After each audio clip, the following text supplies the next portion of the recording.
Isang paalala, ang video na ito ay ayon lamang sa aking sariling pananaliksik. Hindi ko nais na pilitin ang sino man na maniwala sa videong inyong matutunghayan. Kung hindi kayo kumbinsido sa mga impormasyon at taliwas ang inyong paniniwala sa kaalamang aking ilalahad, maaari kayong gumawa ng sarili ninyong pagsisiyasat para sa inyong kakontentuhan. Ang videong ito ay gabay lamang sa mas malalim na kaalaman at pag-intindi at hindi gawa ng isang profesional. Naniniwala ako na malaya tayong magbigay ng opinyon at suhestyon bilang malayang mamamayan ng Pilipinas. Maraming salamat. Ginalit ng bansang North Korea ang itinuturing nilang best friend at pinakamalaking supplier nila ng kahit anong maisip mo na nasa bansa ni Kim Jong-un sa kasalukuyan. Hanggang sa ngayon ay medyo tahimik pa ang China tungkol dito at hindi pa gumagawa ng aksyon, pero maraming mga eksperto ang naniniwala na hindi lamang nagpapahalata ang China at kilala silang kaya nilang pagtakpan kung ano ang kanilang tunay na nararamdaman, at yun ay ang nag-uumapaw na galit. Siguradong dismayado sila ngayon dahil tila nawawalan sila ng kontrol sa isang bansang kagaya ng North Korea na kanilang inaruga mula pa lamang nang ito ay magsisimula at bumubuo ng sariling gobyerno. Sa totoo lang, malaki ang pagkadepende ng North Korea sa China, at ang China kailangan din naman ng North Korea bilang kanilang kakampi at kasangga laban sa bansang Estados Unidos na mortal na kalaban ng China.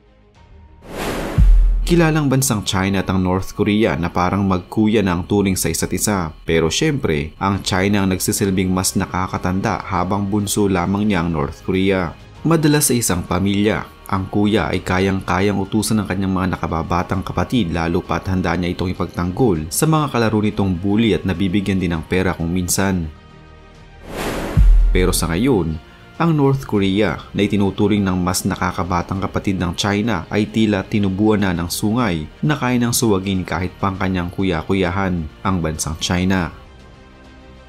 Lahat naman siguro sa atin ay pamilyar at naririnig sa mga balita ngayon ang tungkol sa mas lalo pang tumitinding laban sa pagitan ng Russia at ng Ukraine, at malamang na narinig na rin ninyo ang tungkol sa pagpapadala ng North Korea ng nasa mahigit kumulang 12,000 mga sundalo nila upang tulungan ang puwersa ng Russia laban sa puwersa ng Ukraine. Ang ulat na ito ay kinumpirma mismo ng White House. Malaking tulong ito para sa Russia kung tutuusin, at wala nang ibang mas sasaya pa kundi ang mismong Pangulo ng Russia na si Vladimir Putin. Pero si Xi Jinping hindi dito natutuwa at medyo dismayado. Kung pakaiisiping mabuti, dapat nga ay mas magsaya pa ang bansang China dahil nakikita niya na ang kanyang itinuturing na mas nakababatang kapatid ay tinutulungan ang kanyang isa pang kuya.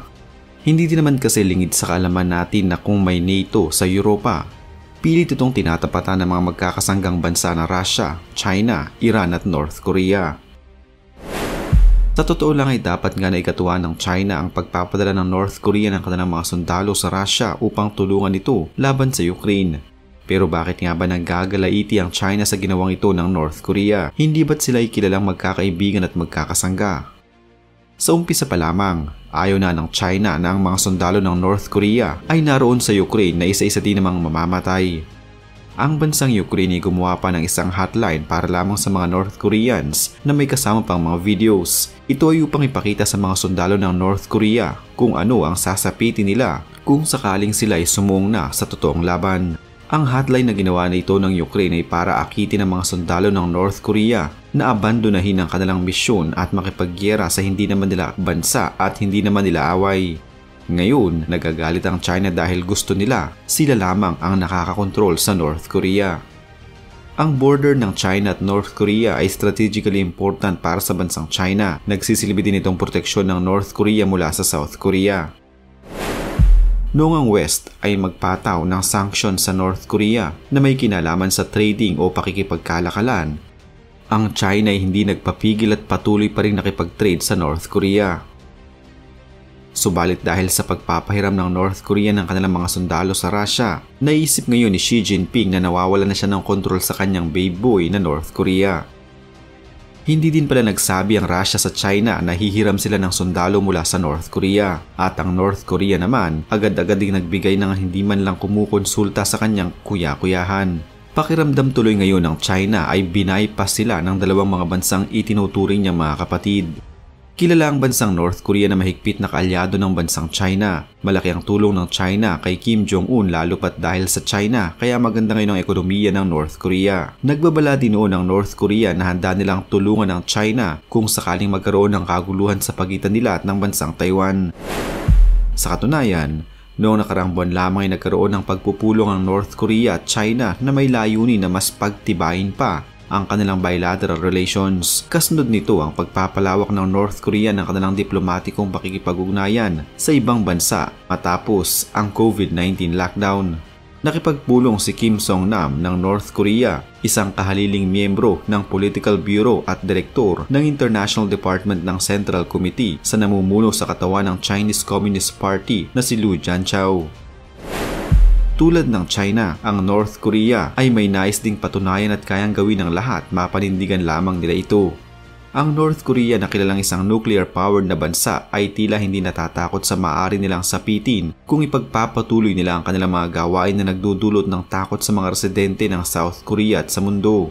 Ang North Korea ay isa sa mga pinaka-nagsasariling bansa sa buong mundo, kaya naman hindi basta-basta nakakapasok dito ang sino man nang walang kaukulang permiso at pag-anyaya mula sa presidente nito. Pero sa mga lumipas na taon, naging aktibo ang bansang ito sa mga kaganapan sa mundo lalo na sa mga bansang nasa Afrika. Ang pinakaunang pangulo ng North Korea na si Kim II Sung ay isang anti-imperialist. Sinanay niya ang mga revolusyonaryo at mga gerila noon. Napaganda niya ang relasyon ng kanyang bansa tulad na lamang sa Angola at Uganda mula pa noong dekada 70. Ang mga bansang ito ay may solidong ugnayan at relasyon sa North Korea mula pa man noong taong iyon. At gaya ng mga tunay na magkakaibigan, nariyan ang give and take relationship mula sa military corporation at bentahan ng mga armas hanggang sa mga dambuhalang proyektong infrastruktura. Pero ayon sa mga eksperto, ang China ay maaaring may full control sa ekonomiya ng North Korea pero wala silang kontrol pagdating sa foreign policy ni Kim Jong-un. Nagnanais ang China na sirain ang Estados Unidos kasama ang West, kontrolin ang Asya at ariin ang halos buong mundo. Pero marami silang dapat na isalang-alang dahil kung hindi ay magiging kalaban sila ng buong mundo. Kilalang kaalyado ng bansang China ang bansang Russia hanggang sa kasalukuyan, pero hindi nagbigay ng direktang pahayag si Xi Jinping na suportado niya si Vladimir Putin sa pagkubkob nito sa bansang Ukraine. Hindi din maaaring magpadala ang China ng kanilang mga tropa upang tulungan ang Russia laban sa Ukraine dahil sa oras na gawin nila ito, tiyak na papatawan ng West ng sangdamakmak na sanctions ang China at ito ang pinaka-iniiwasan ni Xi Jinping. Dahil tiyak na hindi nila kakayanin na mapatawan pang muli ng mga sanctions, lalo pa trading ang pinaka-pinagkukunang yaman ng China. Maraming mga bansa ngayon sa Asya ang galit na galit sa China lalo na ang Pilipinas. Hindi makakaya ng China kung sa kabila ng galit ng maraming bansa sa kanya ay mapapatawan pa sila ng sanctions na tiyak na magpapabagsak sa kanilang nanghihina ng ekonomiya. Kaya naman sa ngayon, walang magawang China kundi ang manghinanakit na lamang habang nakikita niya ang kanyang bunsong kapatid na nakukuha ang kanyang mga nais para siya naman ang maging bida mula sa bansang Russia. Makabagong teknolohiya, magagandang armas at kung ano-ano pa. Lahat ng ito ay pangako ng Russia sa North Korea kapalit ng pagpapadala ng mga sundalo upang tulungan ang mga sundalo ni Putin. Natatakot ang China sa maaaring makuha ng North Korea mula sa Russia, pero kahit ano naman atang bansa sa mundo ay natatakot sa maaaring makuha ng North Korea mula sa Russia bilang kilala din ng North Korea na walang inaatrasan at walang kinatatakutan. Ang China ay may ibang taktika pagdating sa pagpapalakas ng kanilang bansa. Mahusay ang China sa pagre-repair ng isang issue gamit ang pirmahan sa mga papel upang mapahupa ang anumang kaguluhan.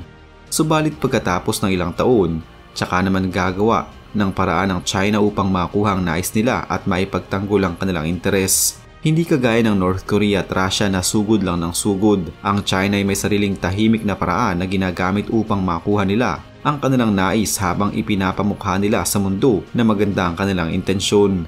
Subalit ang China ay may kasunduan sa North Korea pagdating sa seguridad at puwersang militar. Kung sakaling ang North Korea ay magdesisyon na makipaggiyera sa kahit alinmang bansa, partikular na ang direkta nilang pakikipaglaban sa Ukraine para sa Russia, mapipilitan ng China na saklolohan ng North Korea dahil na din sa kanilang kasunduan. Mahihila ngayon ang China sa isang gulo na unang-una ayaw nila at pangalawa ay magiging magastos para sa kanila kaya talagang ayaw nila. Kaya naman ang alyansa sa pagitan ng China, Russia, Iran at North Korea, masasabi natin na tila nagpaplastikan lamang ang mga bansang ito. May kanya-kanyang ipinaglalaban at kulang sa koordinasyon. Ang tingin ng mga tao sa alyansa ng apat na bansang ito ay malakas, matatag at solido dahil na din siguro sa diktatorial na pamumuno ang umiiral sa mga bansang ito kaya nagmumukha silang malakas. Pero sa likod pala ng pagbabalat kayo nilang ito ay sila mismo ang nagpapaligsahan. Ang isang alyansa kasi dapat ay may isang mission, vision at values. Hindi dapat sila naghihilahan at lalong hindi dapat sila nagpapaligsahan. Hindi ito matatawag na alyansa kung sila mismo ay nagpaplastikan.